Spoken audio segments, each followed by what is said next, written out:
नमो तस् भगवतो अरहतो सम्मा सम्बुद्धस्स। नमो तस् भगवतो अरहतो सम्मा सम्बुद्धस्स। नमो तस् भगवतो अरहतो सम्मा सम्बुद्धस्स। यानि भूतानि समागतानि बुम्मानि वायानि व आन्तलिके सब्बेव भूता सुमना भवन्तु अथोपि साकञ्च सुनन्तु भासितं। श्रद्धावान उपासक उपासिकाएं, अभी आप सभी लोग यहाँ उपस्थित हुए हैं, वंदना पूजा किए हैं, परित्राण धर्म श्रवण किए हैं। अभी आशीर्वाद प्राप्त करके पुण्य एकत्रित करके ज्ञान प्राप्त करने के लिए धर्म श्रवण करना चाहते। तथागत ने सद्धर्म कभी कभी भिक्षुओं को संबोधित करते हुए कहा, लेकिन ये सिर्फ भिक्षुओं के लिए नहीं है, पूरे समाज के लिए होते हैं, मनुष्यों के लिए होते हैं। इसलिए हम उसी सद्धर्म को श्रवण करना है। एक गाथा आपके सामने रखा है। ये गाथा रत्न सूत्र में आते हैं। रत्न सूत्र बुद्ध भगवान ने वैशाली में दिया हुआ उपदेश है। वैशाली बहुत समृद्ध राज्य रहा। 7,707 राजाओं थे, उतना महल भी थे, उतना पोखरनी भी थे। लेकिन अचानक अकाल पड़ गया, बारिश होना बंद हो गया, फिर खेत सूख गई, कुएं सूख गया, पानी नहीं मिला, लोगों खाना भी नहीं, पानी नहीं, सभी जलने लगा। फिर इसी के चलते कई बीमारियां निर्माण हो गई, लोग बीमारी से भी मरने लगा, भूख से भी मरने लगा, और ये मृत शरीर जगह जगह पर पड़ने लगा। तभी राक्षसों भी उसे गंध से मृत शरीर खाने आए। अभी लोगों को अनेक प्रकार के भय हैं। भोजन न होने से दुर्भिक्ष भय हैं, बीमारी से रोग भय हैं, राक्षस आने से राक्षस भय हैं। ये 3 प्रकार के भयों से त्रस्त हो गया। लोगों ने राजमहल घेरा करके चिल्लाने लगा, ये प्रश्नों को खूब जवाब चाहिए। राजाओं ने बहुत कोशिश किया। वैशाली निघंटनाथ बुद्ध का जन्म स्थल मानता है। जाके उन्हीं को बोला, आपके गांव को बचा लीजिए।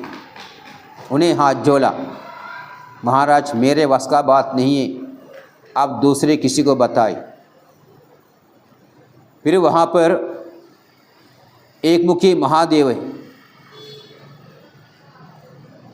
वहाँ पर सरस्वती नदी बह जाता था। लोग कहना था सरस्वती नदी से नहाकर किसी ने उसी नदी के पानी से एक मुखी महादेव को नहलाते हैं, मुक्त हो जाता है। राजाओं ने वैशाली के दुर्भिक्षों से ये 3 भय से मुक्त कराने के लिए वही काम भी किया, फिर भी कुछ नहीं हुआ। आखिर में राजाओं ने चर्चा करने लगा। उसी वक्त किसी एक ने बोला, राजगिर में बुद्ध भगवान ने, बुद्ध भगवान को जाकर बता दिया तो कुछ राहत मिल सकता है। फिर लिच्छवी राजाओं ने राजगिर में चले गए। राजगिर में बुद्ध भगवान था, बुद्ध भगवान को सारे समाचार बता दिया। फिर बुद्ध भगवान ने स्वीकारा, भिक्षु संघ के साथ राजगिर में पहुंच गया। राजगिर के नगर द्वार में खड़े होकर रत्नसूत्र वैशाली के नगर द्वार में खड़े होकर रत्नसूत्र का सज्जायना किया। फिर आनंद बंते को पात्र देकर बोला, इसमें पानी भरा के भिक्षुओं के साथ गलियों गलियों में रत्नसूत्र का सज्जायना करना, पानी सींच दे जाना। फिर आनंद बंते ने वैसे किया। बुद्ध भगवान परित्राण करते रहा। अचानक आसमान में बादल आ गए और इतनी बारिश हो गया, सारे गंदगी बह गया, बीमारियों से लोग मुक्त हो गया, राक्षस भाग गया। धीरे धीरे वैशाली फिर से समृद्ध हो गया। ये सज्जायना किया हुआ सूत्र रत्न सूत्र है। इसको रत्न सूत्र क्यों कहता है? क्योंकि इसी में सूत्र में बुद्ध धम्म संघ ये त्रिरत्न के ही वर्णन है। त्रिरत्न के वर्णन करते हुए उसी सत्य के बल से ये सारे उपद्रव दूर हो, ऐसा सत्य क्रिया है, अधिष्ठान है। इसी के वजह से वैशाली के उपद्रव दूर हो गए। ये गाथा में क्या कहा हम लोग को उसको समझना चाहिए। यानीद भूतानि समागतानि, यानी भूतानि इद समागतानि, जो कुछ भूत लोग यहाँ उपस्थित हुए हैं, भूमानि वा या निव अंतरिके, ये भूत लोग कहाँ से? भूमानि वा पृथ्वी से, पृथ्वी में रहने वाले, या निव अंतरिके अंतरिक्ष में रहने वाले, आसमान में रहने वाले।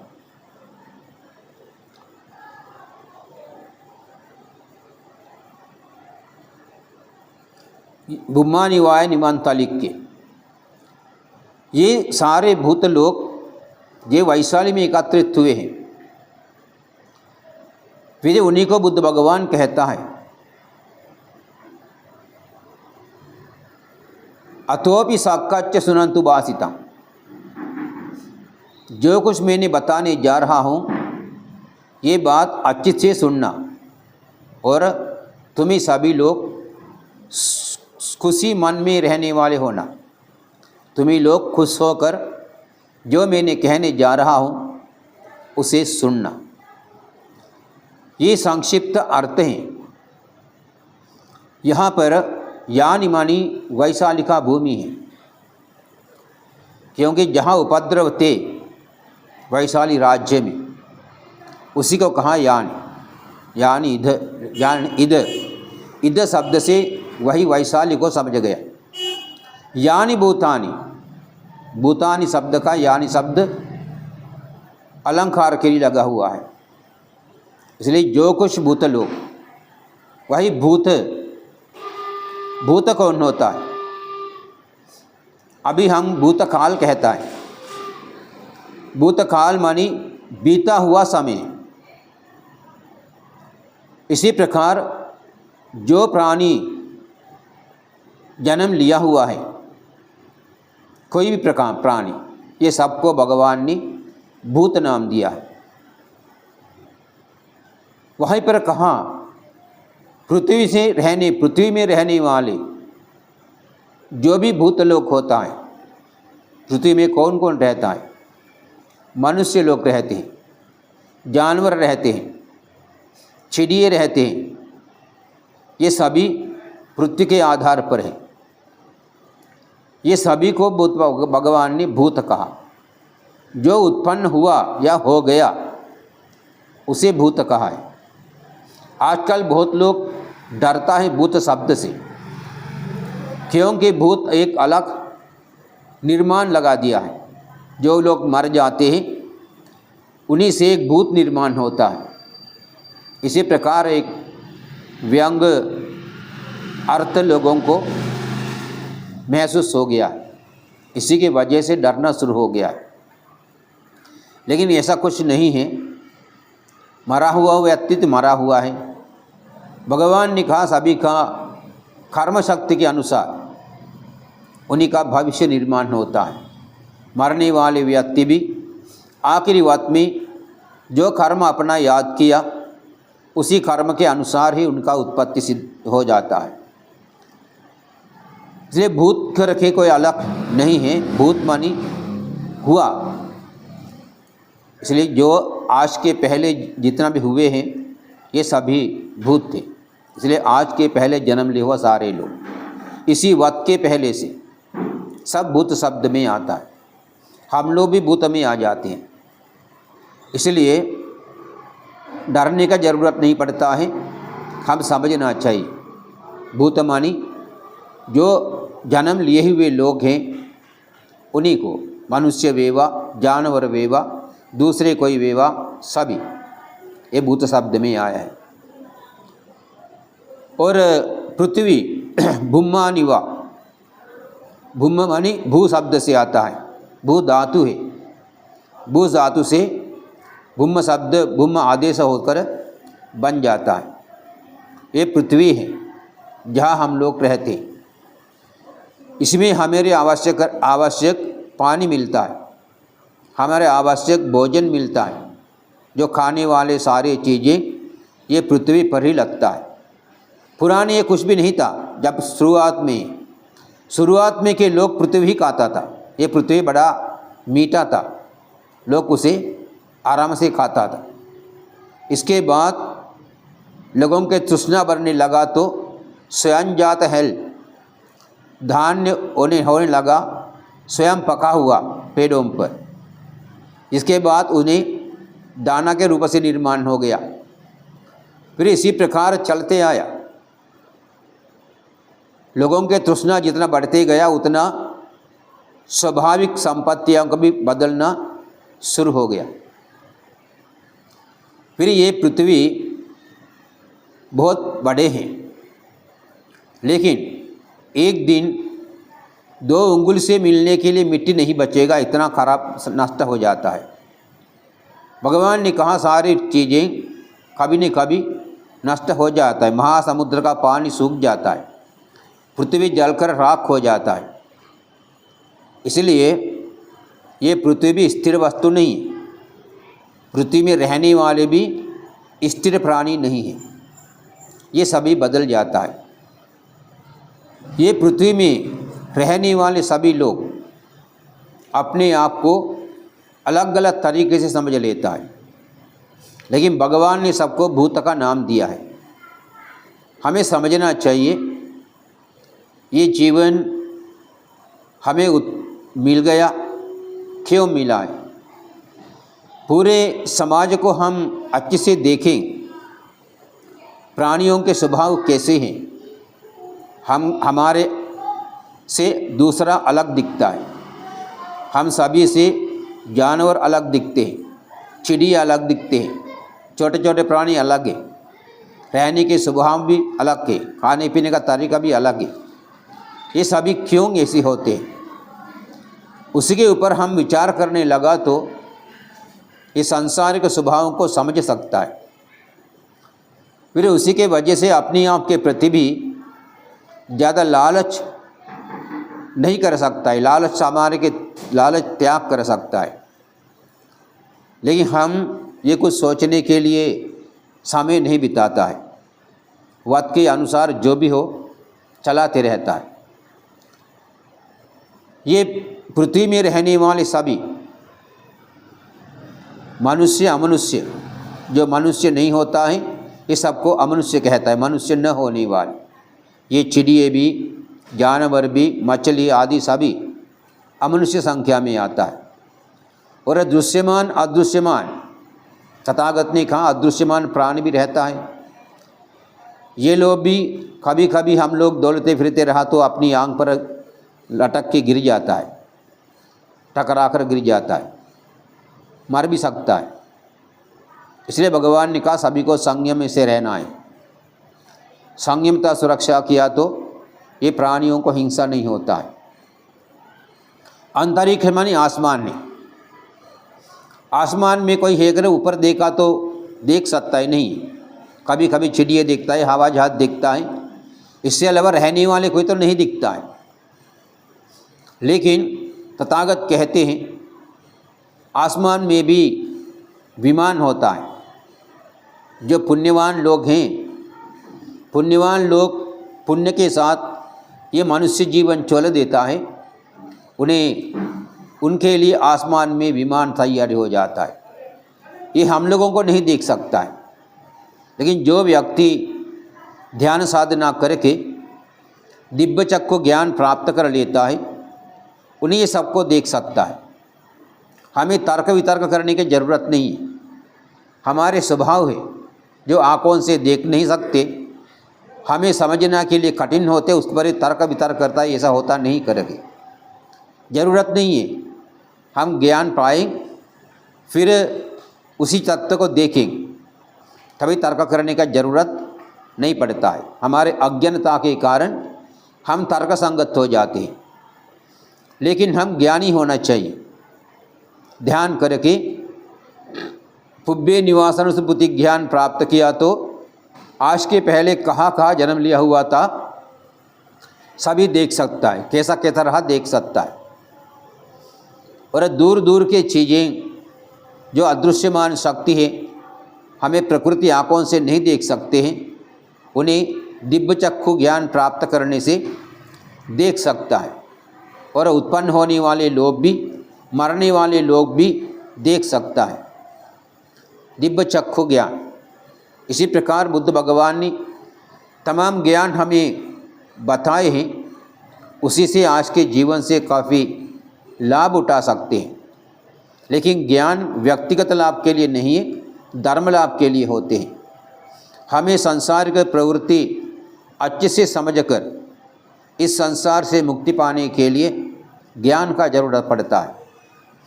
इसलिए बुद्ध भगवान ने कहा, यानीद भूतानि समागतानि भूमानि वायानि अंतरिक्ष। ये आसमान से और पृथ्वी से यहाँ एकत्र हुए सभी लोग, मानी जगत जितना भी लोग रहता है, सबको इसी में बता दिया है। आसमान में देवता लोग रहते, ब्रह्म लोग रहते हैं, उनको भी भूत कहा है, क्योंकि इसी वक्त से पहले जन्म लिया हुआ है। कई लोग देवताओं को भी स्वीकारते नहीं है, ब्रह्म को भी स्वीकारते नहीं है, क्योंकि दिखता नहीं। इसलिए मैंने कहा उसके तर्क करने की ज़रूरत नहीं, ध्यान करके ज्ञान प्राप्त करें, तभी उसी का सही जवाब मिल सकता है। तथागत ने कहा देवता लोग रहता है, क्योंकि बुद्ध भगवान से मिलने के लिए बहुत सारे देवता लोग मध्यम रात में आते हैं। हमारे परित्राण सूत्रों में कई सूत्र ऐसी है जो देवता लोग उसी में सम्मिलित थे। और सिद्धार्थ कुमार के जन्म से लेकर ये बौद्ध धर्म में देवता लोगों के सम्मिलन दिखता है। इसलिए देवता लोग किसी धर्म के वाले नहीं हैं, उन्हीं लोग पुण्यवान लोग हैं। पुण्य करने वाले बौद्ध समाज में निर्माण होते हैं। बुद्ध भगवान जो पुण्य का भी दो प्रकार होते हैं, मिथ्या पुण्य होता है, सम्यक पुण्य होता है। मिथ्या पुण्य कमाने वाला भी अल्पेशाक के देवता होकर जन्म लेता है, मिथ्या देवता है। सम्यक देवता लोग महेशाक के बनता है, ये सही धर्म के अनुसार चलकर पुण्य कर्म करके पुण्यों से निर्माण होता है। इसलिए देव शब्द जैव शब्द से जीव देने वालों से मिला है। पहले हम समाज में देखा तो देव शब्द में कौन कौन था देवता? सूर्य देवता, अग्नि देवता, वायु देवता, जल देवता, वृक्ष देवता, ये सभी मनुष्य जीवन को सहारा देने वाले हैं। इसलिए मनुष्य को जीने के लिए जो शक्ति देता है वो जीव है, जीव देने वाला जैव है, जैव से देव बन गया है। इसलिए हमें उलझने की ज़रूरत नहीं पड़ता है। सत्य को हम देखेंगे, समझेंगे, तभी स्वभाव धर्म को हम अपना सकते हैं। तथागत सारे क्लेशों को भस्म कर चुके हैं, उन्हें झूठ बोलने की कोई ज़रूरत नहीं पड़ता। यदि उन्हें कहा देवता लोग हैं कि हम उसको ना करने के लिए भगवान से भी ज़्यादा ज्ञानी हैं, भगवान से ज़्यादा हम कुछ देख सकते हैं, हमको उतना देखने की शक्ति नहीं है, उतना ज्ञान भी नहीं है, तो भगवान ने बताया है कि वे देशनाओं को काटने के लिए प्रयत्न नहीं करना चाहिए। भगवान के प्रति शंका करना भी पाप होता है, उनके देशना के प्रति शंका करना भी पाप होता है, इसलिए हम पाप नहीं कमाना चाहिए। भगवान ने कहा ये सभी लोगों को, मनुष्य लोग, ये पृथ्वी से रहने वाले और आसमान में रहने वाले, दृश्यमान अदृश्यमान जितना भी प्राणी हैं, ये सभी लोग सुमना भवन्तु, सुमना भवन्तु माने खुशी में रहना चाहिए, चित्त तुष्ट होना चाहिए, दुष्ट नहीं होना चाहिए, दुखी नहीं होना चाहिए, खुशी में रहना चाहिए। भगवान कभी किसी का दुख देखना नहीं चाहते, उन्हीं को शरण देता है, इसलिए खुशी में रखना चाहते हैं। हम लोगों को उपदेश दिया सुमना भवन्तु, खुशी में रहो। खुशी में रहने के लिए हमें देखना चाहिए हमें दुखी कहाँ से आता है, हमारे चित्त हमारे मन खुश क्यों नहीं होते, किस कारणवश दुख होता है, उसी को हम सुधारना चाहिए। जिससे दुख होता है वो चीज़ें हम त्याग करना चाहिए। हमें दुख बाहर से नहीं आती, हमारे ही कारणावों से, हमारे ही चित्त से, हमारे असंयमता से हमें दुख आता है। हम अपने आप को संभाला तो दूसरों की तरफ उंगली दिखाने की ज़रूरत नहीं पड़ता है। हम अपने आप को संभालते नहीं है, इसलिए हम दूसरों के तरफ भी उंगली दिखाते हुए उन्हीं को भी गलत ठहराता है। ऐसा नहीं होना चाहिए। हर प्राणी को भगवान ने कहा सुमना भवन्तु, सुख से रहना चाहिए। फिर अथोपि, इसके बाद तुम लोग अच्छी तरह अपने मन में जो परेशानियां हैं, ईर्ष्या क्रोध आदि अनावश्यक चीज़ें हैं, सभी दूर करके चित्त को पहले अच्छे से बनाओ, तभी तो खुशी मिलेगा। ऐसी बना हुआ खुशी सहित मन से जो मैंने कहने जा रहा है उसे सुन ले। तुम भगवान क्या कहना चाहते हैं। ये वैशाली में अनेक प्रकार के 3 प्रकार के भय उत्पन्न हुआ। उसी अवस्था में वहाँ पहुँचकर ये सभी दिव्य मनुष्य आदि अमनुष्य आदि सभी प्राणियों को भगवान ने कुछ कहना चाहते हैं। तो हम देखेंगे अगले वार में, अगले प्रवचन में भगवान ने क्या कहना चाहता है। ये कहने वाली चीज़ें हमारे जीवन के लिए क्या लाभ कर सकता है, हमारे जीवन कहाँ तक तैयारी कर सकता है। इसलिए भगवान की वाणी अमृत वाणी है, उसी से हमें कभी आपत्ति तो नहीं आएगा, लेकिन हमारे मन में जो लालच ज़्यादा होते हैं उसी के वजह से भगवान ने बताने वाले रास्ते पर चलने में थोड़ा दिक्कत हो सकता है।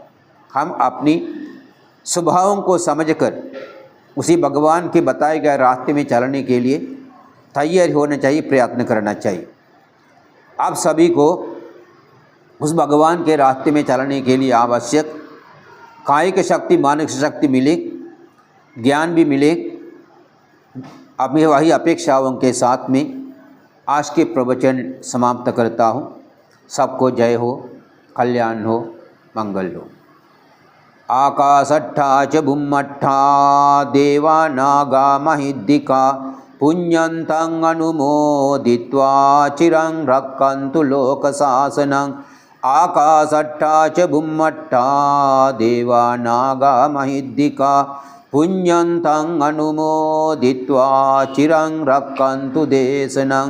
आकाशट्ठा च बुम्मट्ठा देवा नागा महिद्दिका पुण्यन्तं अनुमोदित्वा चिरं रक्षन्तु त्वं सदा। सभ्येतियो विवज्जन्तु सर्वरोगो विनश्यतु मा ते भवत्वन्तरायो सुखी दीर्घायुको भव। भवतु सर्वमङ्गलं रक्षन्तु सर्वदेवता सर्वबुद्धानुभावेन सदा सोत्ति भवन्तु ते। भवतु सर्वमङ्गलं रक्षन्तु सर्वदेवता सर्वधर्मानुभावेन सदा सोत्ति भवन्तु ते। भवतु सब मंगलं रक्षन्तु सब देवता सब संघानुभावेन सदा शुद्धि भवन्तु ते। सबको त्रिरत्न की आशीर्वाद।